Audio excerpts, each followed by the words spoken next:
Dear students, आज के lecture में हम लोग देखेंगे कि अगर किसी प्रोजेक्टाइल को हम लोग थ्रो करते हैं तो उसका range along an inclined surface उसका क्या एक्सप्रेशन होता है। यानी कि मान लीजिए कि ये एक इंक्लाइंड सरफेस है, ये वाला सरफेस जो कि हॉरिजॉन्टल से बीटा एंगल बनाता है, ये वाला एंगल हो गया बीटा। और आप यहाँ से एक प्रोजेक्टाइल थ्रो कर रहे हैं। मान लीजिए आपने ऐसे प्रोजेक्टाइल को थ्रो किया और प्रोजेक्टाइल का एंगल ऑफ प्रोजेक्शन, ये वाला जो एंगल है ये एंगल है थीटा। तो ये स्टैंडर्ड नोटेशन हम लोग हमेशा यूज करेंगे। थीटा हम लोग यूज करेंगे एंगल ऑफ प्रोजेक्शन के लिए। एंगल ऑफ प्रोजेक्शन होता है हॉरिजॉन्टल और इनिशियल वेलोसिटी वेक्टर के बीच में जो एंगल बनाना, ये देखो है इनिशियल वेलोसिटी वेक्टर, ये यू वेक्टर है। इनिशियल वेलोसिटी वेक्टर और हॉरिजॉन्टल सरफेस के बीच में जो एंगल बनता है, ये वाला एंगल देखो ब्लू वाला, जिसको हम लोग यहाँ थीटा से रिप्रेजेंट कर रहे हैं, उसको कहते हैं एंगल ऑफ प्रोजेक्शन। और ये जो एंगल बीटा है ये किसका एंगल है? ये जो इंक्लाइन सरफेस है ना, वो हॉरिजॉन्टल से जो एंगल बना रहा है उसको हम लोगों ने बीटा से रिप्रेजेंट किया है। इस कॉन्टेक्स्ट में हमने इंक्लाइन सरफेस अपवर्ड डायरेक्शन में लिया है, लेकिन जो थियरी हम लोग डेवलप कर रहे हैं उसी थियरी को हम लोग थोड़ा सा हल्का सा मैनिपुलेशन करके डाउन द इंक्लाइन के लिए भी यूज कर सकते हैं। तो अभी शुरुआत में जो थ्योरी मैं डेवलप कर रहा हूं वो मैं अप द इंक्लाइन यानी कि अपवर्ड डायरेक्शन में कोई इंक्लाइन है उसके लिए रेंज अलोंग द इंक्लाइन वो फॉर्मूला डिराइव कर रहा हूं। लेकिन इसी फॉर्मूले में थोड़ा सा मैनिपुलेशन करके आप दूसरे केस में भी यूज कर सकते हैं। दूसरा केस कौन सा? मान लीजिए कि एक इंक्लाइन सरफेस है, इस तरह से डाउनवर्ड डायरेक्शन में है और आप यहां से कोई प्रोजेक्टाइल थ्रो करते हैं, तो उस केस के लिए भी रेंज का जो एक्सप्रेशन होगा वो अपवर्ड डायरेक्शन वाले केस से ही मिलता जुलता होगा। क्या होगा मैं आगे बता दूंगा। तो आपसे पूछा जाता है कि ये रेंज आर क्या है? रेंज हम लोग किसको कह रहे हैं? From the point of projection till the point of hitting the incline plane. इन दोनों पॉइंट के बीच में ये जो डिस्टेंस है ना, इसको कह रहे हैं रेंज। तो हम लोग अभी इसी रेंज का एक्सप्रेशन डिराइव करेंगे। इसको करने का दो तीन तरीका है, दो तरीका मैं यहाँ पे एक्सप्लेन करूंगा, हो सकता है और बहुत सारे मेथड्स आपको बुक में दिख जाएगा। सबसे पहला मेथड तो आप ये देखिए कि ये जो प्रोजेक्टाइल हमने यहाँ से थ्रो किया और यहाँ पर ये आकर के हिट किया, तो जब तक ये प्रोजेक्टाइल हवा में है, जब तक ये प्रोजेक्टाइल की तरह मूव कर रहा है, तो ये किस इक्वेशन ऑफ मोशन को सेटिस्फाई करेगा? इसका ट्रेजेक्ट्री का क्या इक्वेशन होगा? इसके ट्रेजेक्ट्री का वही इक्वेशन होगा जो अब तक हम लोग लिखते आ रहे हैं। इस प्रोजेक्टाइल के ट्रेजेक्ट्री का क्या इक्वेशन होगा? ये होगा y = x tan theta minus half gx² by u² cos² theta. भले ही यहाँ पर आपने एक इंक्लाइन प्लेन लगा दिया है, लेकिन उससे इस प्रोजेक्टाइल की सेहत पे तो कोई असर नहीं पड़ रहा है, इसके मोशन की डायनेमिक्स पे तो कोई इफेक्ट नहीं हो रहा है। जितनी देर तक ये प्रोजेक्टाइल हवा में रहेगा वो इस इक्वेशन को ही सेटिस्फाई करेगा, क्योंकि जितनी देर तक ये प्रोजेक्टाइल हवा में रहेगा इस पर कौन सा एक्सेलरेशन लग रहा है? डाउनवर्ड डायरेक्शन में एक एक्सेलरेशन है, acceleration due to gravity g, और हॉरिजॉन्टल डायरेक्शन में एक्सेलरेशन है 0, ax = 0 है। और हमने पिछले लेक्चर में डिटेल में समझाया था कि जब तक ये दो कंडीशन सेटिस्फाई हो रहा है ना, तो इक्वेशन ऑफ ट्रेजेक्ट्री यही होगा, पैराबोलिक ट्रेजेक्ट्री ऑफ इक्वेशन यही होगा। बस ध्यान ये रखना है कि जो पॉइंट ऑफ प्रोजेक्शन है ना, उसको आप ओरिजिन 0 0 एज्यूम करके इक्वेशन लिखिए। तो हम लोग यहाँ पर पॉइंट ऑफ प्रोजेक्शन को ओरिजिन ही मान करके इक्वेशन लिख रहे हैं। तो equation of trajectory of the path यही होगा। भले ही आपने यहाँ पर एक इंक्लाइन सरफेस भी लगा दिया है, लेकिन इस इंक्लाइन सरफेस के होने से, इसके प्रेजेंस से मोशन की डायनेमिक्स पे कोई फर्क नहीं पड़ रहा है। डायनेमिक्स किससे डिटरमिन हो रहा है? Acceleration due to gravity g downward direction में, हॉरिजॉन्टल डायरेक्शन में एक्सेलरेशन ax = 0। तो जब तक ये दो कंडीशन सेटिस्फाई हो रहा है, इक्वेशन ऑफ ट्रेजेक्ट्री यही होगा। तो ये जो प्रोजेक्टाइल का ट्रेजेक्ट्री हमने बनाया है, ये रेड वाला, इस ट्रेजेक्ट्री का इक्वेशन क्या होगा? ये होगा y = x tan theta minus half gx² by u² cos² theta. अब ये वाला जो पॉइंट है, जिस पॉइंट पे ये प्रोजेक्टाइल इस इंक्लाइन सरफेस को हिट करता है, इस पॉइंट का कोऑर्डिनेट क्या होगा? अगर ये वाला डिस्टेंस r है और हमें इसी r की वैल्यू को फाइंड करना है, अगर ये डिस्टेंस r है और ये एंगल बीटा है, तो इस पॉइंट का कोऑर्डिनेट क्या हो जाएगा? इसका कोऑर्डिनेट हो जाएगा r cos बीटा और आर साइन बीटा। बहुत सिंपल है ना, कोऑर्डिनेट ज्योमेट्री से आप लोग देख ही रहे होंगे, यहां से लेकर के यहां तक का डिस्टेंस आर है, ये एंगल बीटा है, तो इस पॉइंट का एक्स कोऑर्डिनेट क्या हो जाएगा भाई, आर कॉस बीटा। इस पॉइंट का वाई कोऑर्डिनेट क्या हो जाएगा, आर साइन बीटा। तो ये वाला जो पॉइंट है जहां पर ये प्रोजेक्टाइल उस इंक्लाइन सरफेस को हिट करता है, उस पॉइंट का कोऑर्डिनेट हमने लिख दिया क्या है, आर कॉस बीटा और आर साइन बीटा। क्या ये वाला पॉइंट इस इक्वेशन को सेटिस्फाई करेगा? बिल्कुल करेगा, करना ही है, क्योंकि देखो ये वाला जो पॉइंट है ना जहां पर प्रोजेक्टाइल इस इंक्लाइन सरफेस को हिट कर रहा है, ये वाला पॉइंट इस प्रोजेक्टाइल की ट्रेजेक्टरी पे तो लाई कर रहा है, ट्रेजेक्टरी पे लाई कर रहा है, तभी तो इस पॉइंट पर आकर वो प्रोजेक्टाइल या वो बॉल या वो बॉडी हिट किया ना। यानी कि ये जो पॉइंट है वो इस इक्वेशन को सेटिस्फाई करेगा। तो आप लिख सकते हैं कि R sine beta this is equal to x की जगह कर दीजिए R cos beta into tan theta minus ये भी जो है half g x square by u square cos square theta, पूरा पूरा लिख दीजिए, कोई अंतर नहीं पड़ता है। तो आप देख रहे हैं कि आपको आर में एक रिलेशन आ गया, इस रिलेशन से, इस इक्वेशन से आप आसानी से आर की वैल्यू फाइंड कर सकते हैं। तो range of a projectile along an incline find करने का ये एक तरीका है, लेकिन इस तरीके को मैं उतना अच्छा नहीं मानता हूं, क्योंकि इस तरीके से हम लोग अभी टाइम ऑफ फ्लाइट ये सब नहीं फाइंड कर पा रहे हैं, और ये तरीका आपको उतना ज़्यादा फिजिकल फील नहीं दे रहा है। एक्स की जगह यहाँ पर आर कॉस बीटा लिखना पड़ेगा यहाँ पर, तो इसको सब्स्टिट्यूट कर दो, आपको आर की वैल्यू मिल जाएगी। इस तरीके से भी आप आर की वैल्यू फाइंड कर सकते हैं, but this is not my favourite method. मेरा फेवरेट मेथड ये है, हम लोग इस पूरे मोशन को instead of analysing in x and y coordinate axis, अभी हम लोग क्या कर रहे हैं, एक्स वाई कोऑर्डिनेट फ्रेम में इक्वेशन ऑफ मोशन लिख रहे हैं ना। ये वाला जो इक्वेशन लिखा हमने किस फ्रेम ऑफ रेफरेंस में लिखा, x y coordinate frame of reference में। तो इस मोशन को हम लोग दूसरे फ्रेम ऑफ रेफरेंस में एनालाइज करते हैं, motion along the incline and perpendicular to incline, यानी कि हम लोग रेफरेंस एक्सिस ऐसे लेते हैं, along the incline and perpendicular to incline. तो अगर हम लोग इस रेफरेंस एक्सिस का यूज करें, किस रेफरेंस एक्सिस का, motion along the incline and perpendicular to incline, तो हम लोग आसानी से बहुत सारा एक्सप्रेशन डिराइव कर लेंगे। सबसे पहले हम लोग डिराइव कर लेंगे कि what is time of flight. Time of flight क्या होता है, इस पॉइंट से, पॉइंट ऑफ प्रोजेक्शन से पॉइंट ऑफ हिटिंग, यहां तक आने में जो टोटल टाइम लगा ना, उसको कहते हैं टाइम ऑफ फ्लाइट। तो हम लोग टाइम ऑफ फ्लाइट भी फाइंड कर लेंगे, हम लोग डिस्टेंस आर भी फाइंड कर लेंगे, और भी कुछ अगर आप फाइंड करना चाहते हैं तो सब कुछ बहुत आसानी से फाइंड कर सकते हैं अगर आप ये वाला कोऑर्डिनेट सिस्टम ले। कौन सा, parallel to incline and perpendicular to incline. तो इन दोनों डायरेक्शंस में जी का क्या कॉम्पोनेंट होगा, बहुत सिंपल है, परपेंडिकुलर टू इंक्लाइन इसका कंपोनेंट क्या हो जाएगा, ये वाला कंपोनेंट हो जाएगा जी कॉस बीटा, क्योंकि देखिए ये बीटा है ना, तो जी ऐसे है, जी है वर्टिकली डाउनवर्ड डायरेक्शन में, तो परपेंडिकुलर टू इंक्लाइन यानी कि इस डायरेक्शन में जी का कंपोनेंट हो जाएगा जी कॉस बीटा। बहुत सिंपल है, हर किसी को पता होगा।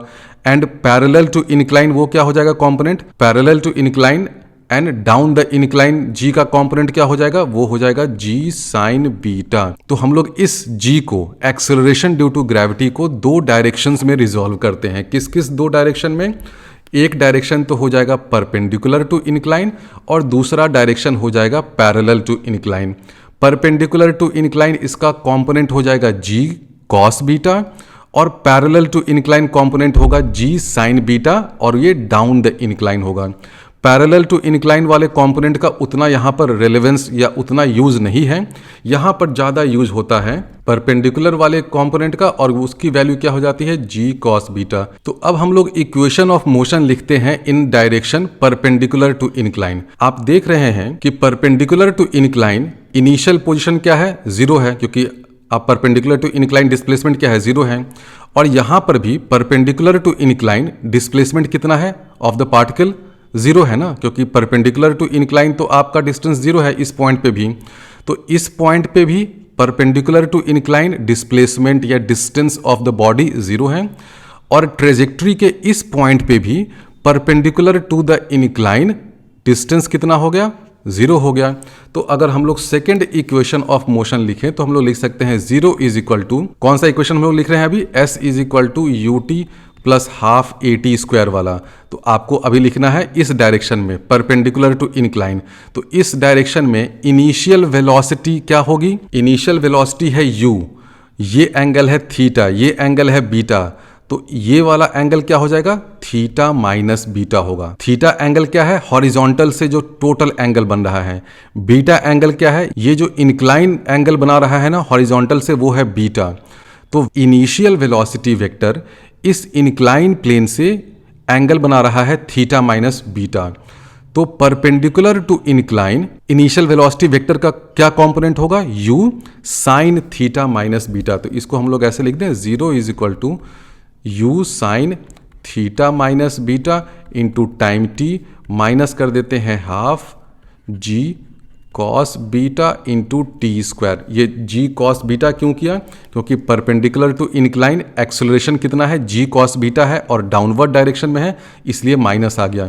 तो ये इक्वेशन समझ में आ रहा है? ये कहाँ से आया? Y t minus y of 0 this is equal to initial velocity का y component into t plus half acceleration in y direction into t square. ये हम लोग लिखते हैं ना, ये सेकेंड इक्वेशन ऑफ मोशन होता है। यहाँ पर y डायरेक्शन के बदले हम लोग कौन सा डायरेक्शन ले रहे हैं? Direction perpendicular to the incline. तो उस डायरेक्शन में देखो y t minus y zero क्या हो जाएगा? वाई जीरो भी जीरो है, वाई टी भी जीरो है, तो जीरो माइनस जीरो, तो भाई यहाँ पे जीरो आ गया LHS में। ये क्या है? इनिशियल वेलोसिटी वेक्टर का कंपोनेंट किस डायरेक्शन में? Perpendicular to incline. तो वो क्या हो जाएगा? u sine theta minus beta into time t कर दीजिए, minus half g cos beta. कहाँ से आया? क्योंकि perpendicular to incline acceleration due to gravity का क्या कंपोनेंट है? g cos beta into t square हो गया। इस इक्वेशन को जो सॉल्व करिएगा, ये t अननोन है इसमें, तो आपको t की दो वैल्यूज मिलेंगी। आप देख रहे हैं कि t में एक क्वाड्रेटिक इक्वेशन है। इसको सॉल्व करने के लिए क्या करिए? सीधे सीधे पहले तो ये देखिए कि t को कॉमन ले लीजिए। इक्वेशन क्या हो जाएगा? 0 is equal to t into this thing. तो इसके दो रूट्स होंगे। पहला रूट तो होगा t is equal to 0। t is equal to 0 क्या दे रहा है? Initial time. तो t इज इक्वल टू 0 पे तो आप यहीं पे है ना, तो t इज इक्वल टू 0 तो बेसिकली आपको इनिशियल टाइम दे रहा है जब मोशन स्टार्ट हुआ, और फाइनल टाइम जो कैपिटल T हो रहा है, जो टाइम ऑफ फ्लाइट है, वो इस रिलेशन से आपको मिल जाएगा। तो ये वाला फैक्टर जब 0 हो जाएगा, इसको जब आप इज इक्वल टू 0 करिएगा, तो यहां से जो T की वैल्यू मिलेगी वो आपको देगा टोटल टाइम ऑफ मोशन या टाइम ऑफ फ्लाइट। ये जो ब्रैकेट के अंदर फैक्टर है, इसको आप 0 से इक्वेट कर दीजिए, तो वो आपको टाइम ऑफ फ्लाइट देगा। तो यहां से मिल जाएगा कि time of flight T is equal to हो जाएगा 2u sine theta minus beta divided by g cos beta. तो ये हमने total time of flight find कर लिया। अगर आपने ये second equation of motion in direction perpendicular to incline लिख लिया है, तो इसको एक लाइन में आप फाइंड कर सकते हैं। क्या इस फॉर्मूले को रटना है या याद करना है? बिल्कुल भी याद मत करिए, इस कॉन्सेप्ट को समझिए, क्योंकि इस तरह के बहुत सारे आपको सेटिंग्स क्वेश्चन में दिए जाएंगे। कभी ऐसे कर देगा, कभी एक इंक्लाइन प्लेन ऐसे बना देगा, तो हर केस के लिए आप अलग अलग फॉर्मूला नहीं रट सकते हैं। आपको कॉन्सेप्ट समझना है। कॉन्सेप्ट क्या समझा? कि आपने मोशन को एनालाइज किया in the direction perpendicular to incline. उस डायरेक्शन में इनिशियल पॉइंट और फाइनल पॉइंट दोनों जगह डिस्प्लेसमेंट क्या है? 0 है। तो 0 इज इक्वल टू इक्वेशन लिखा, आपको टोटल टाइम ऑफ फ्लाइट या टोटल टाइम ऑफ मोशन मिल गया t। अब हमें पता करना है कि r की क्या वैल्यू होगी। उसको पता करने के लिए ये जो पॉइंट ऑफ इम्पैक्ट है, उससे आप वर्टिकली डाउनवर्ड डायरेक्शन में एक लाइन ड्रॉ कर दीजिए। अब बताइए कि यहाँ पे जब पॉइंट ऑफ इम्पैक्ट पे ये पार्टिकल आ गया, तो इस बॉडी ने हॉरिजॉन्टल डायरेक्शन में कितना डिस्टेंस ट्रेवल किया है? हॉरिजॉन्टल डायरेक्शन में कितना डिस्टेंस ट्रेवल किया? ये वाला डिस्टेंस, ये किया ना, देखो यहाँ से यहाँ तक। ये डिस्टेंस क्या हमें r के टर्म्स में मालूम है? बिल्कुल मालूम है। ये अगर r है, ये बीटा है, तो इसको हम लोग ऐसे लिख दें, this is equal to r cos beta. कोई रोक टोक? बिल्कुल कोई रोक टोक नहीं। तो हॉरिजॉन्टल डायरेक्शन में distance travelled by this particle in total time t कितना हो गया? r cos बीटा हो गया। इस डायरेक्शन में, हॉरिजॉन्टल डायरेक्शन में इसका वेलोसिटी क्या है? ऑब्वियसली इसका वेलोसिटी है u cos थीटा। क्या ये कांस्टेंट है? बिल्कुल कांस्टेंट है। यहां पर इंक्लाइन प्लेन होने से हॉरिजॉन्टल डायरेक्शन में वेलोसिटी के कंपोनेंट पे कोई फर्क नहीं पड़ रहा है। इनिशियल वेलोसिटी वेक्टर u है, जो कि हॉरिजॉन्टल से डायरेक्शन बना रहा है थीटा। तो जैसे ही ये पार्टिकल यहां से निकला, किसी भी टाइम पे उसके वेलोसिटी का हॉरिजॉन्टल कंपोनेंट क्या होगा? u cos थीटा होगा और वो कांस्टेंट ही रहेगा। यहाँ पर इंक्लाइन प्लेन होने से हॉरिजॉन्टल डायरेक्शन में जो वेलोसिटी है उस पर कोई फर्क नहीं पड़ेगा। तो इस टाइम t में हॉरिजॉन्टल डिस्टेंस कितना ट्रेवल किया, r cos बीटा, लिख दो भाई r cos beta. Horizontal direction में वेलोसिटी कितना है, u cos थीटा, लिख दो भाई u cos थीटा। कितने टाइम तक ट्रैवल किया, कैपिटल T टाइम तक। तो आप ये रिलेशन लिख सकते हैं ना, r cos beta is equal to u cos theta into capital T। Horizontal direction में कितना डिस्टेंस ट्रैवल किया, r cos बीटा। तो हॉरिजॉन्टल डायरेक्शन में जो डिस्टेंस है वो क्या होगा, हॉरिजॉन्टल डायरेक्शन में वेलोसिटी जो कांस्टेंट है u cos थीटा के बराबर है, तो u cos theta into total time t। तो r cos beta is equal to क्या हो जाएगा, u cos theta into t। तो इस इक्वेशन से आप r की वैल्यू आसानी से फाइंड कर सकते हैं। तो r की वैल्यू आपको मिल जाएगी। तो ये हमने रेंज का फॉर्मूला डिराइव कर लिया। इन सब फॉर्मूले को बिल्कुल भी याद नहीं करना है, ये कॉन्सेप्ट लेकिन समझना है कि टाइम ऑफ फ्लाइट हमने कैसे निकाला, ये r कैसे निकाला, r कैसे निकाला, r cos beta is equal to u cos theta into t। तो कॉन्सेप्ट समझो कि ये सब इक्वेशन हम लोग लिखते कैसे हैं। इक्वेशन लिखना अगर सीख जाओगे ना तो इस तरह के हजारों एक्सप्रेशंस आप चुटकी में डिराइव कर सकते हो। अभी तो जो रिलेशन हमने डिराइव किया वो तो अप द इनक्लाइन के लिए किया। मान लीजिए कि डाउन द इनक्लाइन अगर आप किसी प्रोजेक्टाइल को थ्रो करते हैं इस पॉइंट से जो कि किसी गिवन हाइट h पे है, यहां से आप एक प्रोजेक्टाइल थ्रो कर रहे हैं और यहां भी नोटेशन हम लोग क्या लेंगे, एंगल ऑफ प्रोजेक्शन जो थीटा होगा वो क्या होगा, हॉरिजॉन्टल से जो इनिशियल वेलोसिटी वेक्टर का एंगल है ना उसी को हम लोग थीटा एंगल ऑफ प्रोजेक्शन लेंगे। जो फॉर्मूला हमने डिराइव किया देखिए कहां से आया, ये u वेलोसिटी से हमने थ्रो किया था तो ये वाला एंगल हो गया था थीटा माइनस बीटा। तो अप द इनक्लाइन वाले केस में वेलोसिटी का कंपोनेंट परपेंडिकुलर टू इनक्लाइन वो क्या हुआ था, परपेंडिकुलर टू इनक्लाइन हो गया था u sine theta minus beta हो गया था। अब जब डाउन द इनक्लाइन वाला केस होगा तो इनिशियल वेलोसिटी का कंपोनेंट परपेंडिकुलर टू इनक्लाइन क्या हो जाएगा, ये देखो ये थीटा है ये बीटा है, तो ये एंगल पूरा क्या हो जाएगा, थीटा प्लस बीटा हो जाएगा।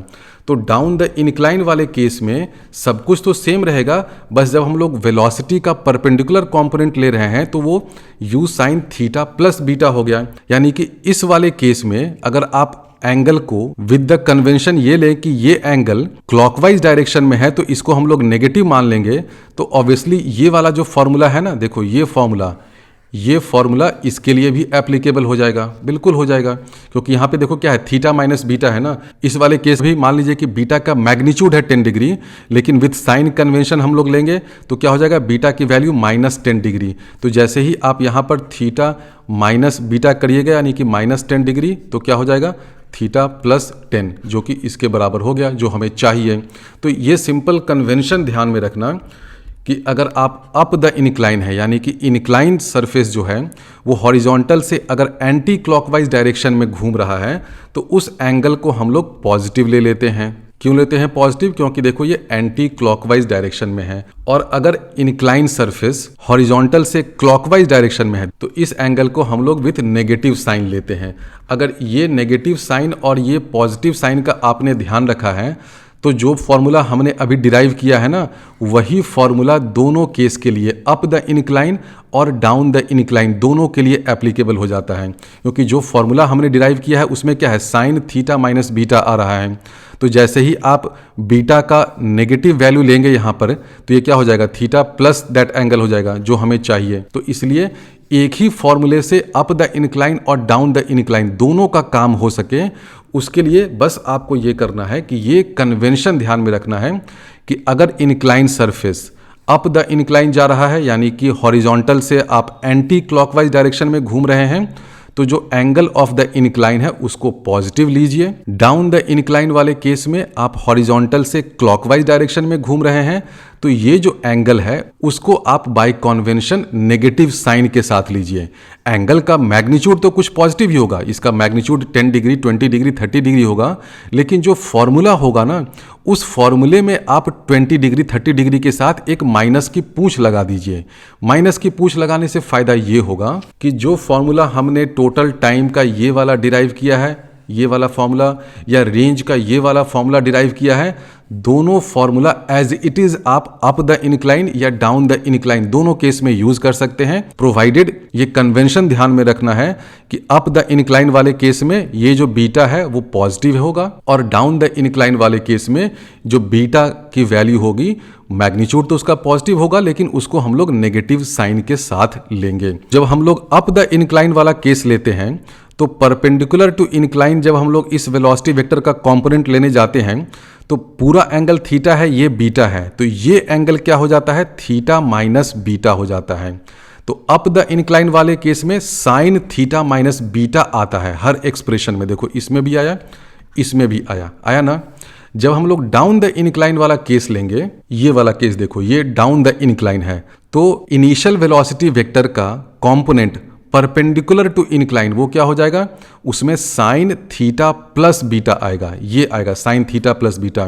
तो साइन थीटा प्लस बीटा लाने का एक आसान तरीका क्या है, आप इसी फॉर्मूले में, ये जो फॉर्मूला था जिसमें साइन थीटा माइनस बीटा था, आप मान लीजिए कि जो बीटा है ना उसमें हम लोग नेगेटिव साइन भी घुसा देते हैं। तो जैसे ही बीटा के साथ नेगेटिव साइन घुसाइएगा तो आपको ये साइन थीटा प्लस बीटा मिल जाएगा। तो हमने रेंज का ये फॉर्मूला डिराइव कर लिया। अब नेक्स्ट क्वेश्चन ये होता है कि रेंज का मैक्सिमम पॉसिबल वैल्यू क्या हो सकता है।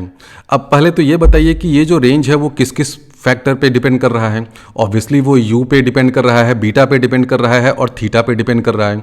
तो for a given u and for a given beta, क्योंकि बीटा क्या है, बीटा तो है कि वो जो प्लेन सरफेस है वो इंक्लाइन से कितना एंगल बना रहा है। तो जनरली ये बीटा एंगल तो कांस्टेंट रहता है ना, उसी तरह जनरली हम लोग u को भी कांस्टेंट मानते हैं। तो आपसे पूछा जाता है कि मैक्सिमम रेंज की वैल्यू क्या होगी, यानी कि वेरिएबल फैक्टर क्या है, वेरिएबल फैक्टर है थीटा। तो क्वेश्चन आपसे ये पूछेगा कि for what value of theta will this range be maximum. उसके लिए आपको देखना पड़ेगा कि ये जो एक्सप्रेशन हमने लिखा है ये क्या है, 2 cos theta into sine of sum angle. तो आप यहाँ पर ट्रिगोनोमेट्री का ये फॉर्मूला यूज करिए, 2 cos a इंटू साइन b, ये होता है sine a plus b minus sine a minus b। तो 2 cos theta into sine theta minus beta जब करिएगा तो sine of a plus b में क्या हो जाएगा, साइन 2 थीटा माइनस बीटा। तो इसको हम लोग लिखें तो r की वैल्यू हो जाएगी r is equal to u square, ऊपर में आ जाएगा साइन ऑफ, ब्रैकेट के अंदर कर देते हैं 2 theta minus beta minus sine a minus b करिएगा तो क्या हो जाएगा, थीटा माइनस बीटा यानी कि साइन बीटा, डिवाइडेड बाय नीचे में तो भाई रहेगा g cos स्क्वायर बीटा। तो अब बताइए कि इस r की मैक्सिमम वैल्यू क्या हो सकती है। आपके कंट्रोल में क्या है, कंट्रोल में ये थीटा है, तो इस थीटा को कुछ कुछ चेंज करके आप इसकी मैक्सिमम वैल्यू क्या कर सकते हैं, साइन ऑफ एनी एंगल उसका मैक्सिमम वैल्यू तो 1 तक जाएगा, यानी कि इसकी मैक्सिमम वैल्यू होगी 1। तो इसको आप 1 तक खींच के ले जा सकते हैं। कब ये 1 होगा, when 2 theta minus beta is equal to pi by 2। This implies theta is equal to क्या हो जाएगा, pi by 4 plus beta by 2। तो थीटा की अगर ये वाली वैल्यू हो जाए तो ये साइन 2 थीटा माइनस बीटा क्या हो जाएगा, 1। तो ऊपर में आ गया 1 माइनस साइन बीटा, नीचे क्या है भाई, cos square beta. Cos square beta को ऐसे लिख दें 1 माइनस साइन स्क्वायर बीटा लिख सकते हैं, ऊपर में क्या है 1 माइनस साइन बीटा। तो नीचे में 1 माइनस साइन स्क्वायर बीटा है, इसको हम लोग लिख सकते हैं ए स्क्वायर माइनस बी स्क्वायर वाले फॉर्मूले से 1 माइनस साइन बीटा इंटू क्या हो जाएगा 1 प्लस साइन बीटा लिख सकते हैं। तो 1 माइनस साइन बीटा ऊपर में है, 1 माइनस साइन बीटा नीचे में है, दोनों कैंसिल हो गया। तो रेंज की मैक्सिमम वैल्यू क्या हो जाएगी, u square by g into 1 plus sine beta. तो आर मैक्स जो रेंज की मैक्सिमम वैल्यू है वो क्या हो जाएगा, आर मैक्स हम लोग कर देते हैं, this is equal to u square by g into 1 plus sine beta. तो अगर आपको थोड़ा सा याद हो तो जो पिछले लेक्चर में हम लोगों ने सेफ्टी पैराबोला वगैरह का कॉन्सेप्ट सिखाया था, वहाँ आपको बताया था कि अगर आप बीटा डायरेक्शन में मैक्सिमम रेंज की वैल्यू फाइंड कर रहे हैं तो मैक्सिमम रेंज क्या आया था, वहाँ पे हमने जस्ट इंट्रोड्यूस किया था ये रिजल्ट, लेकिन यहाँ पे देखिए मैंने डिराइव किया कि रेंज की मैक्सिमम वैल्यू क्या है, u square by g into 1 plus sine beta. इस फॉर्मूले को आप याद कर सकते हैं, ये बहुत ही वाइड एप्लीकेशन वाला फॉर्मूला है। इस फॉर्मूले को आप यूज कर सकते हैं horizontal ground to ground projectile में भी, उस केस में बीटा की वैल्यू क्या लेनी होगी, आपको 0 लेनी होगी। मान लीजिए कि हम लोग हॉरिजॉन्टल सरफेस पे यहाँ से एक प्रोजेक्टाइल थ्रो करते हैं यहाँ तक, तो इसमें तो कोई इंक्लाइन सरफेस है नहीं, यानी कि मान लेते हैं कि यही इंक्लाइन सरफेस है जो कि हॉरिजॉन्टल से 0 डिग्री के एंगल पे है।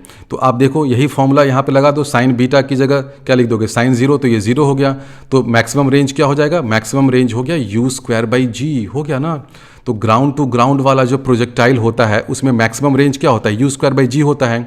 किस एंगल के लिए होता है, 45 डिग्री के लिए होता है। तो वो भी देखो यहाँ पर एप्लीकेबल हो रहा है। थीटा क्या है, angle of projection for giving maximum range.